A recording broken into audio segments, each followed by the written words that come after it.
Free your mind und werde frei. Habe die Ehre und herzlich willkommen hier bei Namahim. Die Folge vorher, da ging es ja um Besetzungen. Gibt es sowas überhaupt oder gab es sowas mal? Gibt es das jetzt noch oder hat sich da was verändert? Das Thema. Und von der vorhergehenden Folge habe ich noch hier diese Zeichnung auf dem Flipchart. Ich habe es jetzt mal stehen lassen.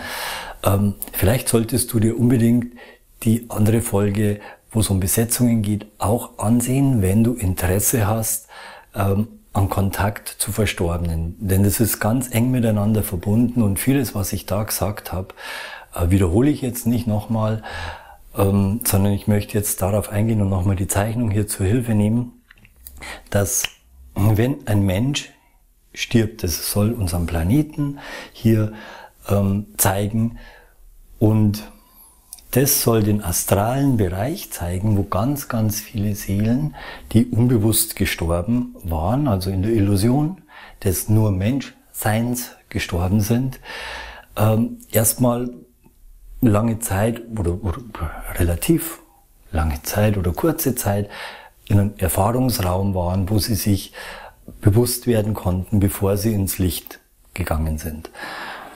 Und jetzt schauen wir mal, sagen wir hier, es ist ja jemand gestorben, jetzt ist es ja nicht mehr so, weil, wie ich im Video vorher erklärt habe, diesen astralen Bereich es nicht mehr gibt.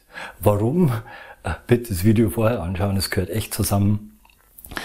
Also, vorher war es so, dass eine Seele vielleicht hier in diesem astralen Bereich war und dass ein Mensch mit dieser Seele, die ihn verlassen hat, sie nicht wirklich loslassen konnte, zum Beispiel diese Seele hier an sich gebunden hat und auf eine eigentlich nicht dienliche Art und Weise. Man sollte Seelen, wenn sie gehen, gehen lassen,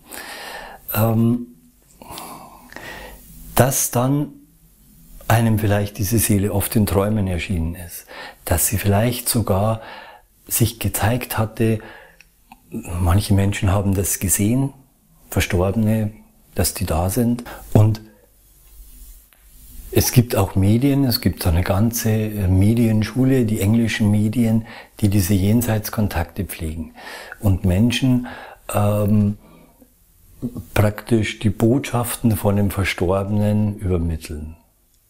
Das war bis vor 15 Jahren noch möglich. Ist es nicht mehr. Warum? Weil es diesen astralen Bereich nicht mehr gibt und wenn heute ein Mensch stirbt, wird die Seele hier, diesen astralen Bereich gibt's nicht mehr, gleich in die Bereiche des Lichts getragen, dort in Hallen des Lichts von den Engeln bestrahlt. Die Seele kann sich erholen und eventuell wird nochmal neues Leben, neue Inkarnation geplant, meistens aber heute nicht mehr. Vorher gab es ja diesen Inkarnations-, Sterbe- und Wiedergeburtsrat, das Rad des Karmas, des Sterbens und der Wiedergeburt. Mit der Abschaffung von dem astralen Gürtel gibt es das auch nicht mehr. Das heißt, Menschen, Seelen befinden sich nicht mehr da im erdnahen Bereich und kehren unbedingt wieder zurück. Das war tausende von Jahren war es so, ist jetzt nicht mehr. Und es macht wirklich Sinn, Seelen loszulassen. Wenn ein Mensch stirbt, die Seele loszulassen, als der, wenn man zurückgeblieben ist, auch wenn man Schmerz trägt, Sehnsucht, Traurigkeit, alles wichtige Gefühle, die zu fühlen sind. Aber bitte versuchen, die Seele loszulassen, denn mehr als jemals zuvor kannst du heute dir ganz, ganz sicher sein. Und das ist vielleicht ein größerer Trost, als über ein Medium scheinbare Jenseitskontakte herzustellen, dass du weißt, dass der geliebte Mensch, der gegangen ist, jetzt wirklich in den Bereichen des Lichtes angekommen ist. Und dort ist jetzt auch wirklich jede Erdenschwere, alles abgefallen. Die Seele ist in einem Schlaf, in einem Erholungsschlaf und es ist wirklich alles gut. Du kannst ganz beruhigt sein. Dieser Bereich, der manchmal ja vielleicht nicht so schön war für die Seelen, die da waren, ist nicht mehr existent. Okay, wie gibt es das dann jetzt, dass manche Medien noch Verstorbene channeln? Das ist ganz einfach, weil im morphogenetischen Feld, in der Akasha-Chronik des Planeten, die Lichtabdrücke dieser Seelen noch gespeichert sind. Und wenn ein Medium diese Absicht aussendet, in Resonanz zu gehen mit dieser Seele, dann geht es jetzt, früher ging das Medium mit dieser Seele tatsächlich in Kontakt und jetzt geht es mit diesem Abdruck in Kontakt und kann da alle möglichen Informationen abrufen. Das ist ja so erstaunlich oft und es ist auch der Grund, warum diese Medien es meistens auch nicht bemerken. Sie merken vielleicht schon, dass sich was verändert hat, aber die Veränderung ist nicht groß genug, dass sie merken würden, dass sie nicht mehr mit der Seele in Kontakt sind, sondern mit diesem Erinnerungsspeicher, der da ist. Wie gesagt, kann das Medium alles abrufen.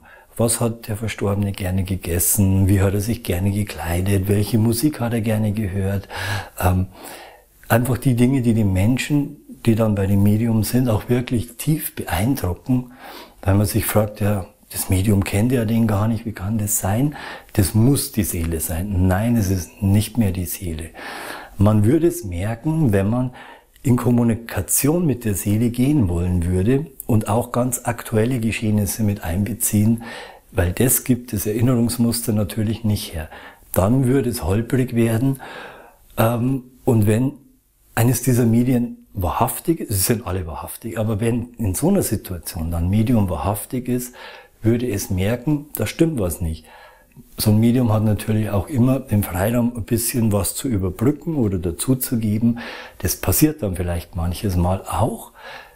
Dann entsteht natürlich wieder der Eindruck, der fast unumstößliche, und warum soll es auch anders sein? Und es war ja immer so, es war tausende von Jahren so, wirklich. Und es hat sich verändert und es hat sich Gott sei Dank verändert. Es ist eine sehr positive, gute Entwicklung, weil das für uns alle, für uns Menschen, für unsere spirituelle und energetische Entwicklung so wichtig ist. Ja, wie bei der ersten Folge, wo es um die Besetzungen ging, auch schon gesagt, sage ich das hier auch nochmal, es gehört nicht zu meinen Aufgaben eigentlich oder zu meinen Lieblingsthemen, Besetzungen, Verstorbene. Ich arbeite damit auch überhaupt nicht, aber ich weiß um diese Dinge. Vielleicht fragst du dich ja, woher weiß denn der Namahim jetzt das? Woher will er denn das wissen? Ich war dabei und wo ich nicht dabei war, hat mir es Mutter Maria erzählt, die Zusammenhänge. Du musst es nicht glauben, du kannst einfach mal reinfühlen, ob du das für möglich hältst. Wenn du es für möglich hältst, würde es aber auch bedeuten, dass du bereit bist, dein Schöpfertum anzuheben und anzuerkennen und mehr aus diesem Opferbewusstsein und Spielball des Schicksals rauszugehen und immer mehr in ein selbstbestimmtes Leben zu finden. Du hast nämlich viele Möglichkeiten. Wenn du das Gefühl hast, du würdest noch mal gerne mit einem Verstorbenen, vielleicht mit deinen Eltern in Kontakt treten, um irgendwas zu bereinigen, gibt es andere Möglichkeiten. Du brauchst diese Seele nicht dazu. Du möchtest ja was bei dir bereinigen. Diese Seele, die gegangen ist, ich kann es dir versichern, hat dazu keinen Bezug mehr. Die ist in den Bereichen der Wirklichkeit. Die hängt nicht mehr hier rum. Du bist noch da, du hast was zu klären und du brauchst den Verstorbenen dazu nicht. Es braucht die Liebe. Dieses Feld auch, zum Beispiel in der Familie jetzt, bei dir, von deinen Eltern, von deinen Ahnen, Geschwistern, die vielleicht gegangen sind. Auch da gibt es ein Erinnerungsfeld, ein energetisches Feld und dort bist du auch ein Teil davon, kannst du auch die Erlösung, das Loslassen, vielleicht braucht's Liebe, Vergebung, schwieriges Thema. Wann vergibt man? Soll man den Eltern vergeben? Hat man das Recht, den Eltern überhaupt zu vergeben? Ist das nicht ein bisschen anmaßend? Das wäre nochmal ein ganz eigenes Thema. Aber einfach für dich inneren Frieden zu finden. Nochmal, du brauchst diese Seele dafür nicht. Das ist die gute Nachricht, weil du Schöpfer bist und weil du für dein Leben Verantwortung übernimmst. Ich finde, das sind gute Nachrichten. Es zeigt, dass diese ganze Entwicklung wirklich einen Sinn macht in der Bewusstseinsentwicklung der Menschen und der Planeten und des Planeten. Und je mehr Menschen davon wissen, umso besser ist es natürlich, weil sich dann das schneller vollziehen kann. Weil dieser Wechsel, es ist, vielleicht muss ich mal ein Beispiel sagen, oder ja, könnte man vorstellen, es ist wie beim Fußballspiel.